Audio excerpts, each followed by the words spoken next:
Hello folks, this is Wayward Echo, and today we are going to be talking all things Alpha 20 and beyond. I'm going to leverage the Fun Pimps Dev Diary to give you guys a walkthrough of all the features currently on deck. After that, I'll follow up with the features that have been pushed out to Alpha 21, and then I'll go beyond that and talk about the beta version and the gold version that Joel has alluded to. And at the end, I'll also give you my target for Alpha 20's release. Let's kick this off with the Unity update and hear what Joel from the Fun Pimps had to say about this.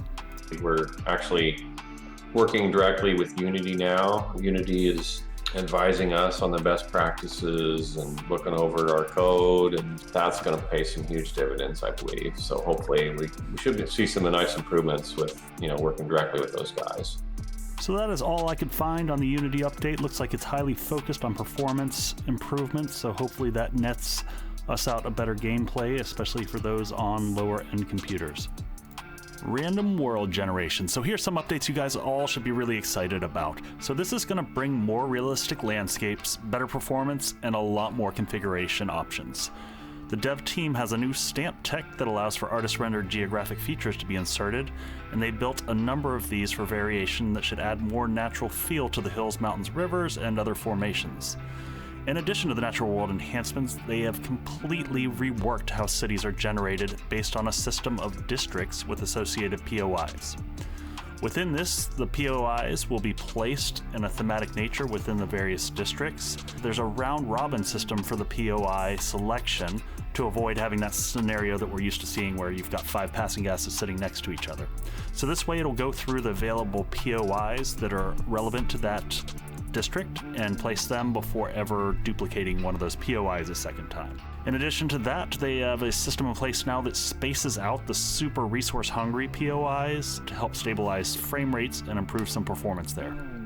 For those looking for more control over their world generation in 7 Days to Die, the Fun Pimps have implemented a series of sliders. You can see on the screen here, this is what they had as of the dev stream back in November of 2020. Hoping we get a little bit more control over here, but it's very similar in initial look to what you have in Nitrogen. Lastly, in World Gen, we should see a huge performance increase in regards to world render time. The target is to keep performance at 1 minute per K. So if you're looking at the 4000 by 4000 or 4K map, that should be about 4 minutes, and then up to 10 minutes for the 10K maps.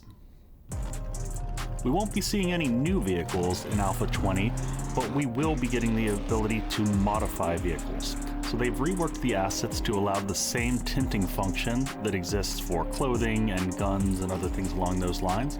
There will also be 5 new mods, including the fuel saver, off-road headlights, supercharger, expanded seat, and reserve fuel tank. If you have spent any time in 7 Days to Die, you know that the material upgrade path is overly complex. Here you can see 4 different pathways to get to a simple steel block, and each of them very unique. Depending on how you build and upgrade your base, this can make things quite a hassle, especially for new players. Luckily, in Alpha 20, we're going to simplify the picture from this down to this. Say goodbye to reinforced wood, reinforced concrete, 3 different types of stone, and drying times, all gone. In Alpha 20, they have greatly simplified the upgrade path for materials. First, you're going to start off with a particle board / frame block that acts similarly to the current wood frame.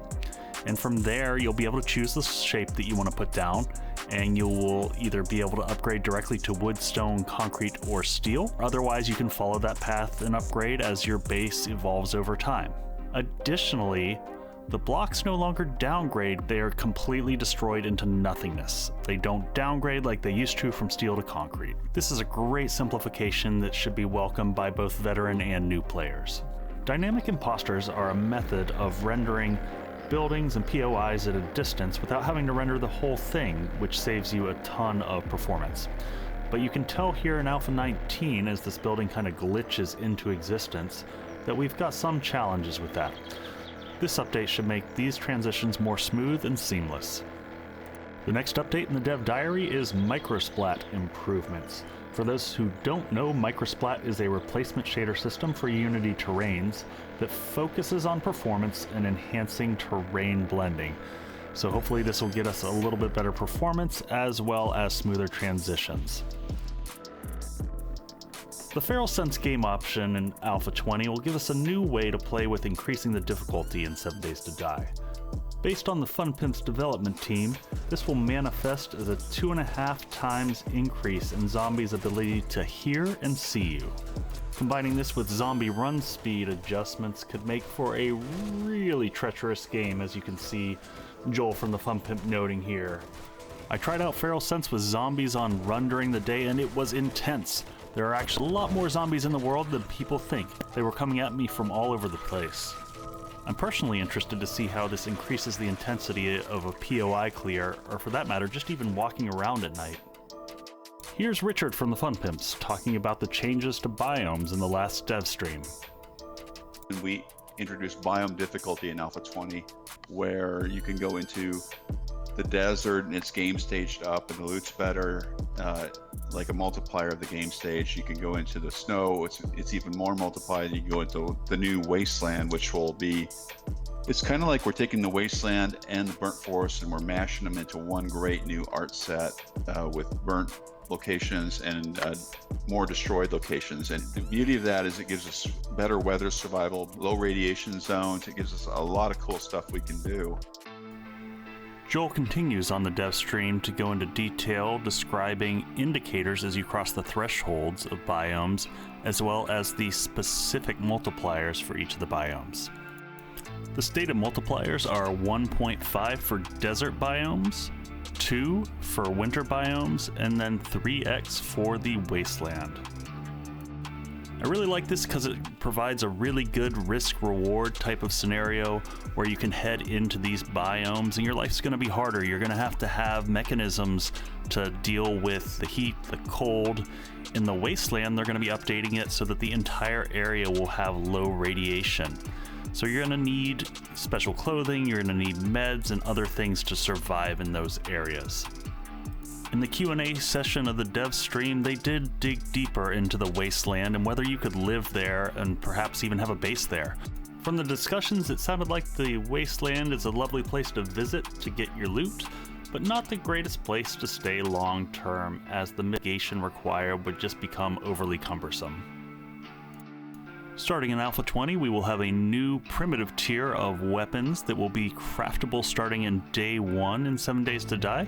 This will include the pipe rifle, the pipe pistol, the pipe baton, the shotgun, and the pipe machine gun. I'm excited to get my hands on these primitive weapons and see how much impact they have on the first few days of gameplay.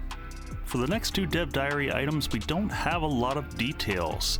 For trader to trader progression, as you see, they have details coming noted. And then for loot progression and game staging improvements, they also have details coming, but in some of the streams they have dropped some hints here. They have specifically called out the fact that the trader loot should be much better than it is, so they'll look to up that. And in addition to that, Joel mentions in this following stream their thoughts in regards to adding a slider for loot. 100% sure we're going to put it in, but I hope to see a slider for loot. So if you think the game's too easy because you're getting too good a loot too fast, you'll be able to push the slider over and delay how fast you get good loot. And if you're looking for a shorter game or it's too hard, you want better loot sooner, you'll be able to slide it over and get some good stuff sooner. Alpha 20 is going to bring us over 100 new POIs and a ton of new props and environmental decorations. In addition to these POIs, what I'm really excited about is the realism and immersion that some of the new cityscapes give you. Here's a look at an intersection as well as our friendly new cop zombie, and I just love the crosswalks, the street lights. It actually looks like it's laid out more like a realistic city. Here's another great city shot. The strip mall in the background has a great organic feel, unlike anything we've ever seen in 7 Days to Die. The artists over at the FunPimps have been busy putting together a ton of new HD assets, as well as updating many of the outdated ones that we had in the game. So you can see some things here from the past and a lot of new items that we get to look forward to in Alpha 20. Number 13 is one with very little detail, but I am very excited about: dynamic music and ambient audio.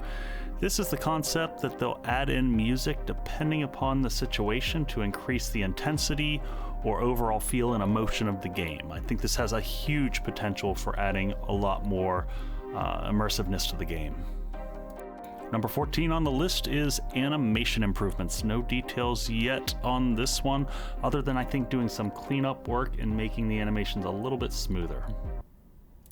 Next, we have digging quest improvements. So there's a few things going on with this. They haven't fully revealed. They have definitely mentioned that there will be a tier 3 level digging quest. In addition, they have hinted that the dynamite trick to be able to dig quickly will also not work. But they have actively avoided telling any details around this one. Lathan seemed to be almost giddy, looking forward to see how people react to this new quest improvement. The Restore Power quest is going to have a little bit more of a unique approach than the simple fetch or clear or dig quests.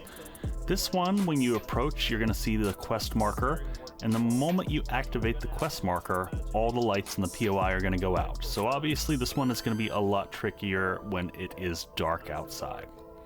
So once you do that, the goal is to find a generator that's hidden somewhere into the POI and repair it, and once you do that, the lights will come on and you will have successfully completed the quest.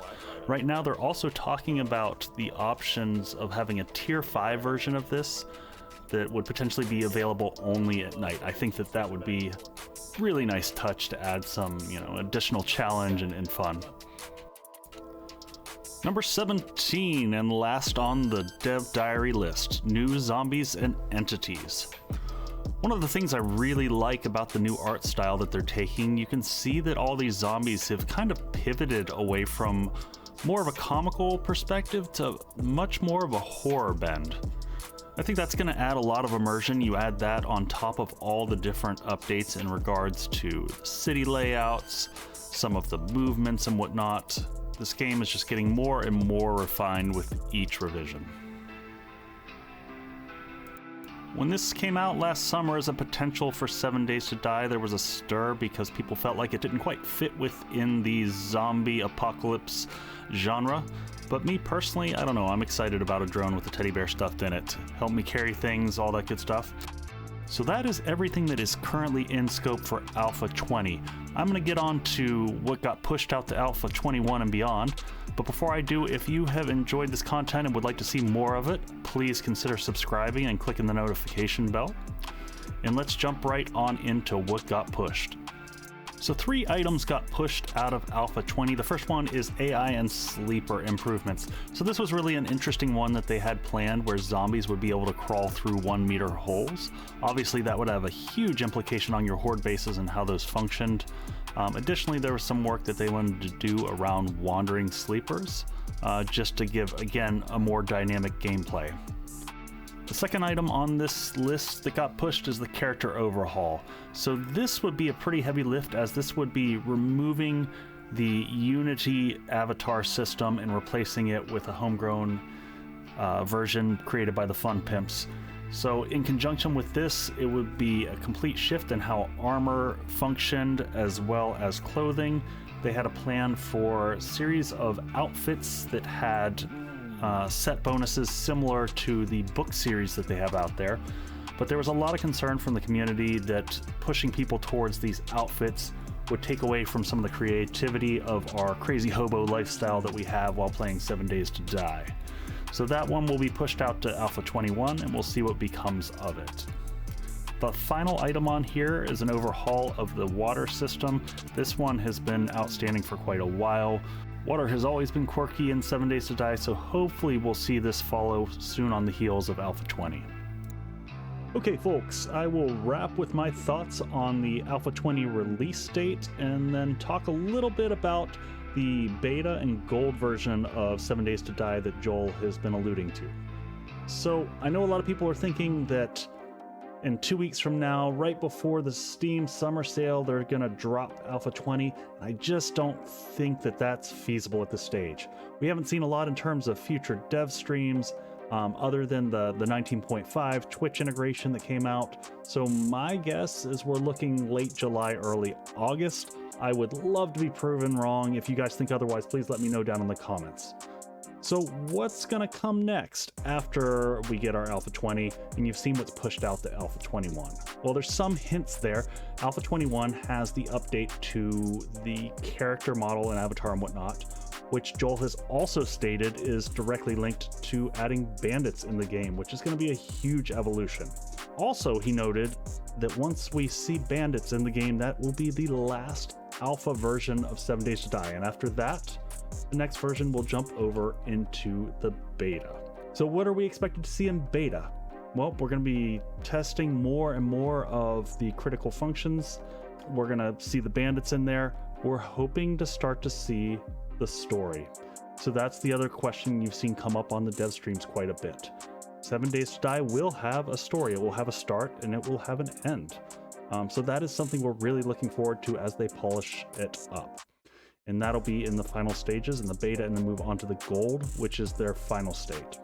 The one other thing I'll toss in here as a bonus is that they did have questions in regards to DLC, which I'm really proud of the Fun Pimps for taking a smart approach to this. When they were asked this on the dev stream, they said, yeah, we thought it'd be really tacky to put DLC into an unfinished product.